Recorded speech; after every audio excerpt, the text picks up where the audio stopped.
Assalamualaikum warahmatullahi wabarakatuh. Baik lagi bersama gua Bang Wow dan Bapak Juli Nur Sandi.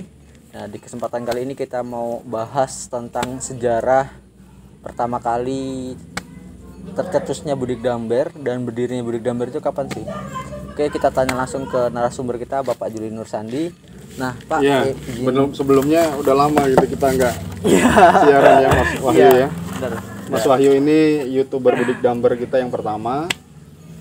Budik Damber sudah mengangkat 3 orang YouTuber gitu ya, dari nol sampai besar itu udah ada 3 orang YouTuber dari Budik Damber. Iya, Pak. Sehat Mas Wahyu? Sehat, Pak. Ya, alhamdulillah kita bisa ngelewatin COVID ini ya. Iya, Pak. Semoga segera berakhir COVID-nya. Sudah berakhir, kita semakin bisa kerja lagi, maksudnya kerja nyebarin Budik Damber lagi ya, Pak ya. Ya. Udah lama juga nih kita nggak buat video bareng Pak Juli. Iya betul. Oh ya Pak, ini mau tanya kapan tercetusnya Budik Damber Pak? Dan apa gitu loh, kok yang memotivasi terdirinya Budik Damber itu Pak? Iya. Jadi Budik Damber kalau pemirsa lihat di baju ini, di salah satu baju yang dibuat oleh Klambi 164 itu ditulis Budik Damber 2015 gitu ya. Memang Budik Damber itu 2015 kita mulai uji cobanya Mas Wahyu. Berarti saya masih kuliah aja Pak ya? Ya, Mas Wahyu masih kuliah. Kemudian setelah uji coba dan itu berhasil percobaannya, baru kita penelitian. Jadi percobaannya 2015, kalau penelitiannya 2016 dimulainya. Penelitian berakhir 2016, langsung kita share ke masyarakat. Nah, yang melandasi terciptanya Budik Damber nih Pak. Maksudnya kan mungkin apa motivasi atau tercetusnya itu kenapa gitu Pak? Maksudnya kayak kok bisa nih nyiptain Budik Damber nih, sedangkan kan orang umumnya taunya budidaya itu kan di kolam, di tambak, di keramba segala macam. Kok ini Bapak bisa kepikiran bisa buat sederhana gini Pak, pakai ember doang gitu kan. Yang kadang-kadang orang mikir apa bisa gitu kan Pak. Iya. Nah, jadi memang Budik Damber ini kita mau tidak mau nggak bisa mengandalkan tanah selalu luas Mas Wahyu. Tanah pertanian itu pasti akan terus berkurang. Begitu juga tanah yang untuk kolam juga akan semakin berkurang. Jadi pada suatu hari saya berpikir kalau tanaman bisa ditanam di atas pot, di dalam pot, berarti ikan juga harus dipelihara di media yang kecil juga. Nah, hampir sama kayak tabu lampot gitu lah ya Pak ya. Tabu lampot menanam tanaman di dalam pot. Itu punya kelebihan. Bisa dipindah-pindahin. Orang yang punya teras sudah disemen masih bisa menyara. Masih bisa ini pelihara tanaman. Nah, kalau ikan seru juga kalau dibuatin model seperti itu. Iya. Nah, ini sendiri ini kita bisa ngeliat ya saudara-saudara, ini udah mungkin banyak yang pertanyaan kayak apa sih Budik Damber ini kangkung doang ya Mas. Nah, sementara ini udah apa aja sih Pak yang bisa ditanam di Budik Damber sendiri itu Pak sebenarnya Pak? Iya Mas Wahyu. Jadi kalau penelitian pertama 2016 itu memang kita baru menanam kangkung ini Mas Wahyu. 2016 kita menanam kangkung, medianya hanya arang saja. Kemudian bisa ditaruh kangkung 4 sampai 8 batang yang biasanya dibuang oleh ibu-ibu, itu kita tanam ulang. Jadi emang pemanfaatan benar ya Pak yang Budik Damber ini Pak ya. Kemudian orang mulai bertanya-tanya, mulai berpikir kalau makan kangkung terus bosen gitu kan. Iya. Bisa nanam lain nggak Pak? Jadi itu kita membuat media baru untuk menjawab keinginan masyarakat untuk bertanam selain kangkung. Makanya kita sekarang udah menanam variasi banyak tanaman dengan pakai media yang lebih besar. Kita namakan ini medianya AKT, arang kain tanah. AKT. Jadi media ini namanya AKT, arang. Arang, lapisannya arang, habis itu lapisin kain, atasnya lapisin tanah. Oh, jadi kan banyak yang kadang-kadang orang juga nanya apa bisa si cabe apa kan kadang-kadang katanya kalau terlalu basah akarnya busuk gitu ya. Iya, jadi betul. ini Dia berarti nggak, akarnya itu nggak langsung nyedot langsung ya Pak ya ke air langsung gitu ya Pak ya. Maksudnya akar tuh nggak terlalu kebanyakan air ya. Ya, jadi nanti mungkin bisa di zoom. Jadi media AKT ini lapisannya tadi kan arang 2 sampai 3 jari. Habis itu kain, atasnya baru tanah. Jadi yang terendam ini hanya arangnya aja. Jadi tanahnya nggak kerendam. Jadi nggak becek. Jadi akarnya tetap bisa tumbuh tanaman. Jadi dia akarnya itu nyerap airnya dari kainnya itu ya Pak ya? Ya, jadi akarnya menyedot air nanti dari arangnya mengantarkan ke kain, kainnya ke atas. Jadi basahnya tidak buat becek gitu ya. Jadi kelembapannya pas lah ya Pak ya. Ya. Nah, tetapi kalau ke musim kemarau bisa saja kalau tanamannya butuh air yang lebih banyak, tinggal kita ciduk untuk disiram. Langsung ciduk langsung dari embernya langsung ya Pak ya. Kalau musim kemarau. Nah, sementara ini Pak kan dari 2015 pertama ininya ya Pak ya. 2015. Nah, sampai sekarang ke 2020 berarti 5 tahun ya Pak ya. Ya. Nah, 5 tahun itu sendiri respon masyarakat terhadap Budik Damber itu gimana sih Pak? Sejauh ini Pak? Awalnya sih nggak muluk-muluk kita melakukan Budik Damber ini. Cuma semangatnya ingin buat kreasi yang bisa bermanfaat untuk umat banyak. Nah, itu ternyata setelah dari 2016 kita share, itu ternyata responnya sangat bagus. Jadi mungkin karena mudahnya, mudah, murah, dan aplikatif. Semua orang punya ember. Berarti semua orang bisa beli ember tanpa listrik. Dan kayaknya setiap rumah pasti ada sela 1 meter untuk memasukkan ember ini. Nah, kalau kita bandingkan dengan aquaponik yang lain, itu butuh space yang lebih luas, butuh modal yang lebih besar, dan butuh ini Mas Wahyu, butuh duit yang banyak, butuh listrik. Kalau ini enggak, tanpa listrik. Jadi kalau berarti lebih emang Budik Damber ini sederhana benar ya Pak ya? Kayak aquaponik, hidroponik itu kan mengandalkan pompa ya Pak ya. Jadi ini kan emang benar-benar langsung nggak pakai listrik sama sekali berarti ya Pak ya. Ya, jadi kita memang mempertahankan tanpa listrik. Gunanya adalah supaya ini bisa dibawa ke gunung, sampai ke laut. Di tengah laut juga udah pernah kita coba, dan bisa nelayan-nelayan di atas air tuh bisa di KJA. Juga dari kota sampai ke desa juga bisa. Sementara ini Pak, daerah mana aja nih Pak yang udah maksudnya nerapin Budik Damber Pak? Kalau sekarang udah seluruh Indonesia Mas Wahyu. Dari Aceh sampai Papua sudah ada yang menerapkan Budik Damber, yang dicoba Budik Damber. Terutama kota-kota besar itu sudah sangat banyak yang bahkan sudah ada kelompoknya sendiri antar kota itu. Jadi setiap daerah itu udah ada komunitas masing-masing. Ya, udah ada komunitasnya.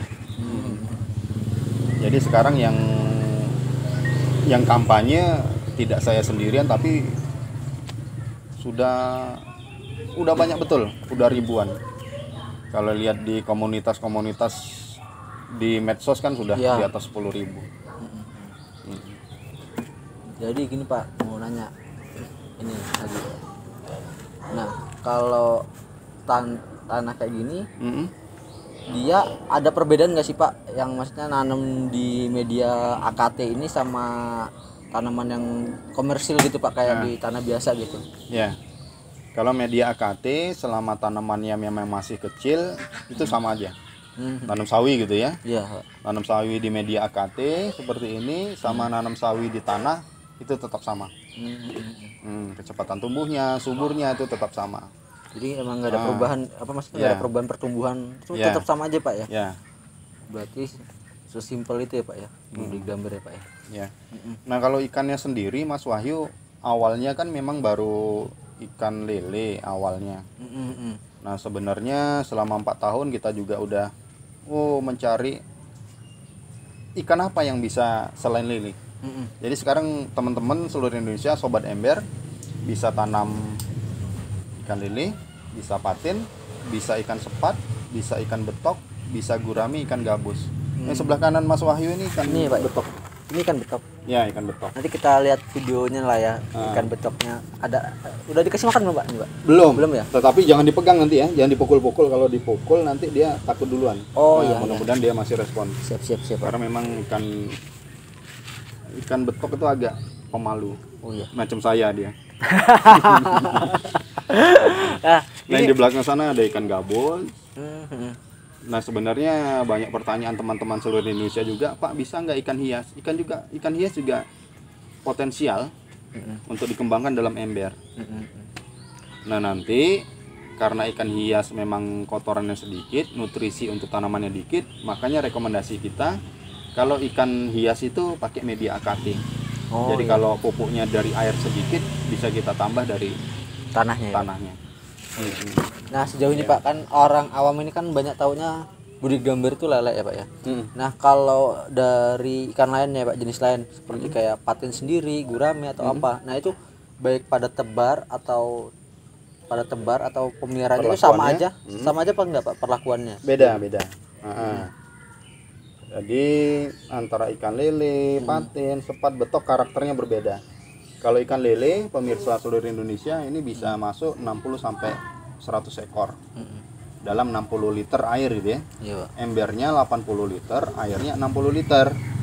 Itu bisa diisi 60 sampai 100 ekor ikan lele.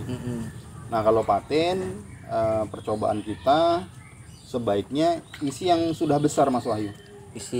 Jangan yang dari kecil patin itu. Isi dengan ukuran yang sudah 100 gram. Oh iya Pak. Sekilo isi 10. Satu ekor 100 gram sampai 120 gram masukkan sini. Supaya panennya nggak terlalu lama. Kalau dari ukuran 2 inci alias 5 cm, patin kelamaan di atas 6 bulan, bisa 8 bulan baru panen kelamaan kan? Iya Pak. Nah, kalau patin 10 sampai 15. Kalau gurame ukuran 4 jari bisa 10 ekor. Kalau kecil ya bisa lebih banyak. Iya. Kalau betok samping Mas Wahyu itu 50 sampai 60 percobaan kita bagus juga. Kemudian kalau apalagi gabus 10 sampai 15. Pasang yang sudah ukuran besar juga. Apalagi sepat juga 50 sampai 60. Gitu. Nah, tingkat kesulitannya sama aja apa gimana Pak? Kalau sama ikan yang lain? Maksudnya karakternya berbeda. Kalau ikan lele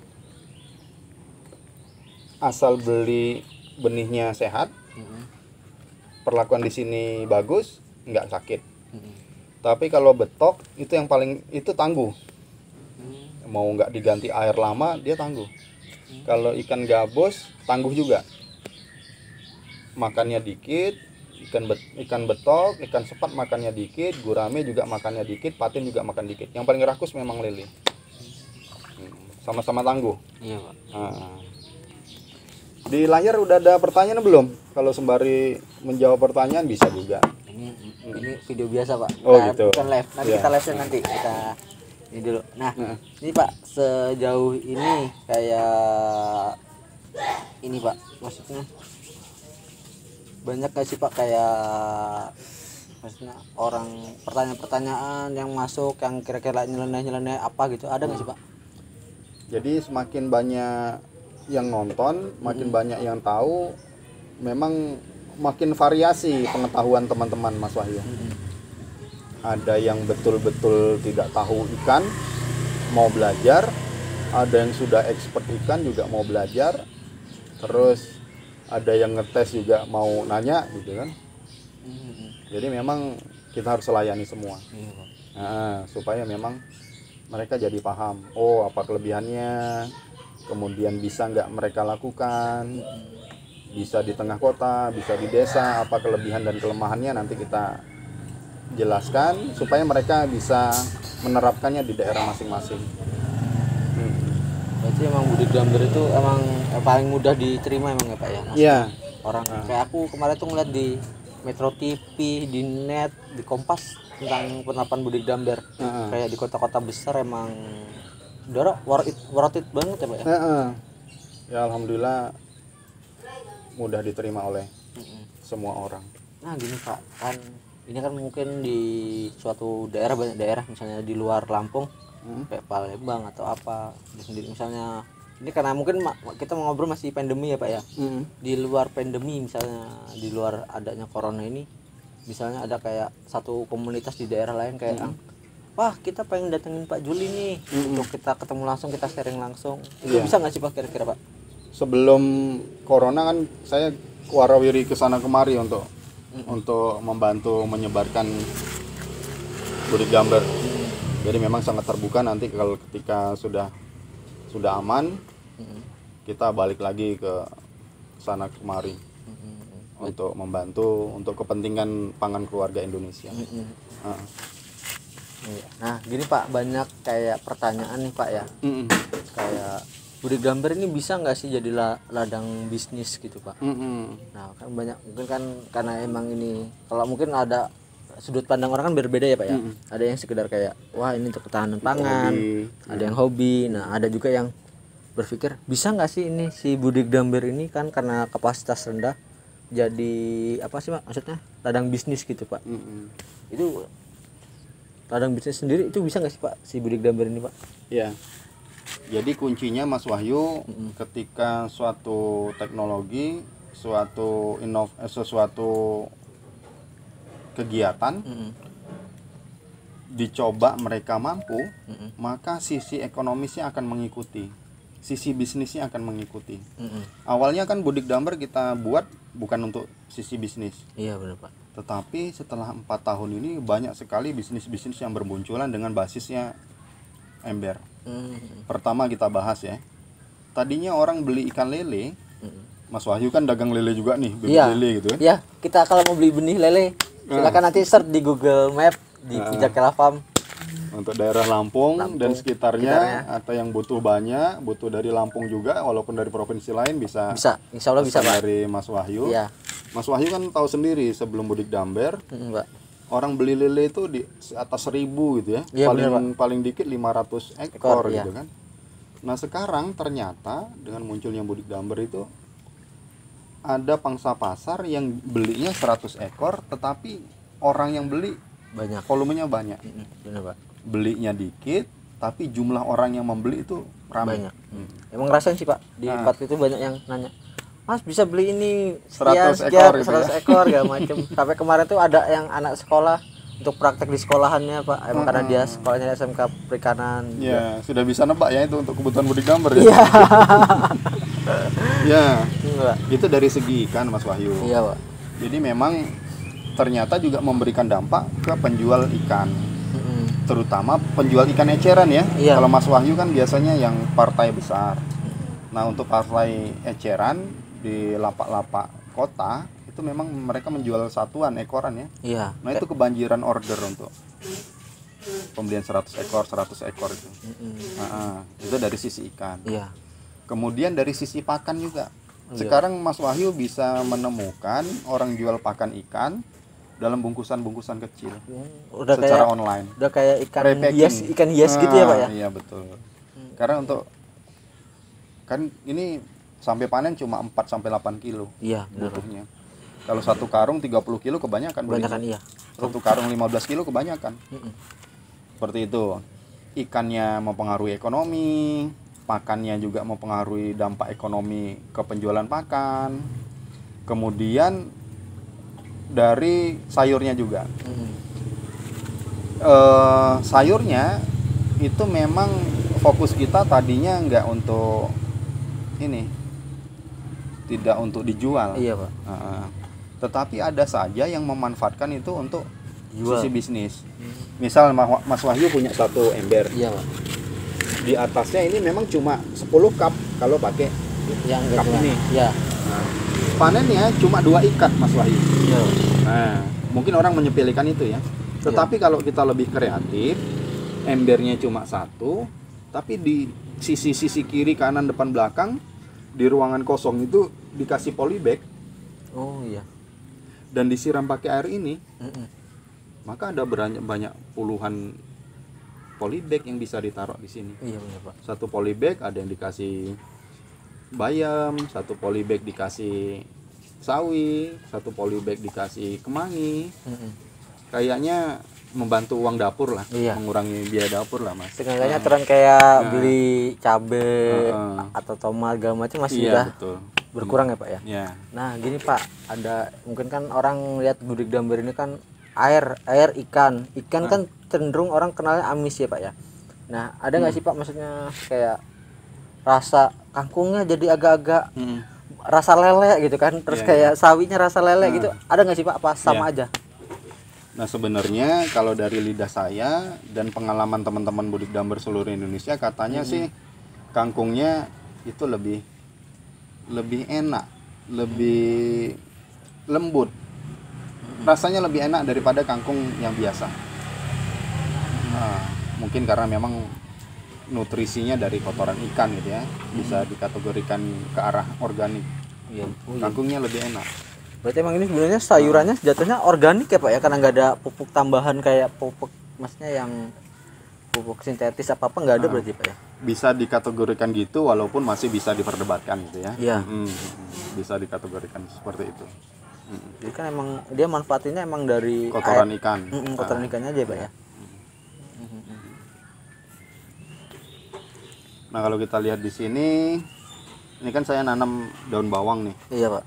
Daun bawang, di bawahnya ini masih sawi, baru 3 hari nih Mas Wahyu udah muncul Sawi seperti ini. dari biji ya Pak ya? Dari biji. Dari biji. Nah kalau bayamnya ini di sini udah panen kedua kali gitu. Jadi memang tunas berikutnya memang agak kecil, ditambah memang banyak tanaman yang menutupi, cahaya kurang, jadi memang nggak terlalu bagus. Emang kalau bayam bisa dipotong lagi maksudnya Bisa. kayak Macam kangkung. kangkung. Dengan catatan mata tunasnya tetap kita sisakan. Kan saya potong di sini mata tunasnya di bawahnya muncul. Oh iya Pak. Kalau ini sawi nggak bisa ya Pak ya? Nah untuk panen sawi Mas Wahyu itu tipenya nanti ketika daunnya sudah banyak itu dipotong aja. Potong, jangan cabut. Oh, Ini potong kan, per tangkai gitu ya Pak ya? ini kan tinggi nih Mas Wahyu, karena udah panen berapa kali. Jadi cukup lemahnya daunnya aja digunting, nanti dia muncul lagi. Ketika tidak digunting, justru dia cepat bunga Mas Wahyu. Ketika bunga, nggak bisa lagi kita gunting, nanti dia, nah seperti ini. Ini berbunga, mungkin pemirsa bisa lihat ini ya, berbunga gara-gara lambat guntingnya. Jadi dia muncul, saya harus generatif, menghasilkan bunga, dia nanti menghasilkan biji. Tetapi kalau kita gunting terus pemirsa, daun-daunnya itu nanti dia kita sisakan 2 sampai 3 daun yang muda, nanti daunnya tumbuh daun lagi, belum bunga dia. Kita gunting lagi, sisakan 2-3 ini muncul daun lagi. Oh, hampir sama kayak bonsai loh berarti ya Pak ya? Kalau bonsai. Ya, tetapi kan memang percobaan kita memang nggak sampai setahun, tapi batangnya itu akan meninggi, nggak berbunga-bunga. Oke, tadi saudara-saudara agak terputus karena ada sedikit insiden baterainya lowbat. Nah, kita lanjut lagi. Kita tanya-tanya lagi sama Bapak Juri Nusandi terkait Budik Damber. Nah, Pak, ini kan sekarang Budik Damber kan udah lumayan dikenal orang nih ya Pak ya. Nah, maksudnya ada nggak sih Pak respon-respon dari dinas terkait sendiri tentang Budik Damber itu gimana Pak? Maksudnya adanya Budik Damber ini dari dinas terkaitnya itu maksudnya responnya kayak mana gitu Pak? Maksudnya atau yang baik atau gimana gitu Pak? Jadi kalau secara umum Mas Wahyu memang semua dinas itu ternyata memperhatikan, karena memang saat pandemi kemarin habis lebaran kan meledak, semua orang memperhatikan, termasuk dari dinas perikanan, termasuk dari dinas ketahanan pangan, dan mereka juga kita lihat juga bergerak. Oh, ada juga yang punya keinginan untuk membuat Budik Damber. Jadi responnya berarti dari dinas terkait sendiri responnya baik berarti Pak untuk jadi salah satu solusi lah untuk disebarkan ke seluruh Indonesia. Nah ini Pak, Budik Damber sendiri ini Pak ya, gimana Pak, maksudnya Bapak sendiri gitu kan kemarin udah jadi kayak Budik Damber ini udah untuk jadi mungkin kan praktek anak-anak sekolah kan jadi susah kan, harus punya kolam yang cukup lebar. Nah kemarin itu ada orang datang ke rumah beli bibit ke saya, itu bibit lele itu dia untuk praktek Pak. Nah Maksudnya respon Bapak sendiri gimana Pak? Iya. Jadi kayak untuk praktek karena simple ini kan, jadi untuk mereka praktek sendiri gimana sih Pak respon Bapak untuk Iya. itu sendiri Pak? Jadi memang Mas Wahyu karena memang sangat mudah, simple, semua orang bisa melakukan ini. Jadi di sekolah-sekolah SD, bahkan sekolah TK itu ada yang membuat. Sampai TK sekarang. Bahkan universitas pun ada yang membuat. Anak SMK banyak sekali SMK yang praktek. Jadi seringkali ketika saya mendapatkan video, mendapatkan foto, ada gambar sekolah, ada anak-anak pelihara ikan, saya terharu gitu ya. Oh rupanya, alhamdulillah apa yang kita rancang, apa yang kita sudah sampaikan ke masyarakat itu diterima, itu sangat senang Mas Wahyu. Sangat senang melihatnya, oh rupanya responnya bagus, rupanya bukan saya saja yang sekarang bisa melihara ikan di dalam ember, semuanya sudah bisa pamer video, pamer makan ikan, hasil pemeliharaannya sendiri. Itu kebanggaan sendiri dan senang. Berarti banyak budik damberis di luar sana juga yang maksudnya ngirim hasil-hasil mereka ke Bapak berarti Iya Pak, betul. ya? Ada yang secara pribadi, ada yang lewat grup WA, ada yang lewat media sosial, semuanya menjelaskan bahwa Pak saya panen, alhamdulillah, anak saya senang, istri saya senang, orang tua saya senang, ada kegiatan yang positif. Selain itu juga lumayan membantu untuk jadi lauk dan jadi sayuran. Jadi budik damberis sendiri berarti jadi hobi tersendiri Bu. Jadi Iya ya, Pak, betul. Jadi bisa untuk, jadi budik damber ini selain ada manfaat ekonominya Mas Wahyu, ada juga manfaat ekologi. Tadinya di rumah kita tidak ada tanaman hijau, juga ikut membantu secara ekologi, juga secara sosial. Banyak dari budik damber seluruh Indonesia, budik damberis, sobat ember yang Pak saya habis dipecat, habis diberhentikan dari pekerjaan, stres dan sebagainya, untung masih punya kegiatan budidaya ikan untuk menghilangkan stres. Itu manfaat sosial. Nanti saya juga punya kegiatan bisa kumpul sama teman-teman kelompok budik damber, punya kegiatan, bisa memproduksi ember, bisa jualan ember, bisa jualan jasa pembuatan budik damber. Oh iya, kalau yang mau beli ember boleh hubungin kita. Ya, jadi untuk wilayah Lampung, Mas Wahyu ini biasa membantu teman-teman yang tidak sempat membuat paket budik damber, itu bisa pesan sama Mas Wahyu. Ya. Sekarang juga banyak sih Pak, jadi orang beli ember sambil kita arahin juga langsung gitu Pak. Jadi kayak kemarin sampai sempet orang anaknya ini ngerantau di Jakarta, jadi orang tuanya udah pensiunan Pak. Jadi dia sampai pesan ke kita untuk nganterin ke sana, suruh ngajarin sekalian. Iya betul. Jadi kita memang berharap sama sobat ember seluruh Indonesia, budik damberis Indonesia, kalau memang ada waktu, ya silahkan mengajarin tetangganya, silahkan berbagi ilmu. Kayaknya kalau ilmu dibagi itu ada banyak kelebihan, berbagi amal, berbagi hasil ikannya, berbagi hasil sayurannya, itu punya nikmat tersendiri dan bermanfaat untuk rohani kita. Iya gitu. benar Pak. Tapi lebih seru juga ya Pak, misalnya kayak di ember ada si tomat, cabe, terus ada kangkung, ada ini, ada ikan. Jadi udah kayak tinggal ngolah, jadi kayak di pecel lele gitu ya Pak ya. Jadi memang betul-betul jadi kulkas gitu kan. Iya benar Pak. Kulkas hidup. Lahannya tidak luasnya, tidak sampai 1 meter, hanya 50 cm diameternya, tapi bisa panen ikan, bisa panen bayam, bisa panen sawi, tomat, bahkan yang lain. Tinggal terasinya aja yang belum ada di sini. Kalau mau nyambel sudah ada cabenya gitu kan. Kalau nanam cabai, kemangi bisa ditanam juga. Jadi benar-benar selengkap itu ya Pak ya, maksudnya dari sayurannya dapat, untuk sambalnya dapat, tomatnya dapat, lauknya dapat gitu. Kalau bisa ditanam durian bisa jadi ada tempoyaknya ya Pak ya. Asal Mas Wahyu nggak nanam ganja aja di sini. Aduh. Satu nanti panennya banyak duitnya. Habis itu langsung ditangkap ya. Iya. Langsung hot news gitu kan.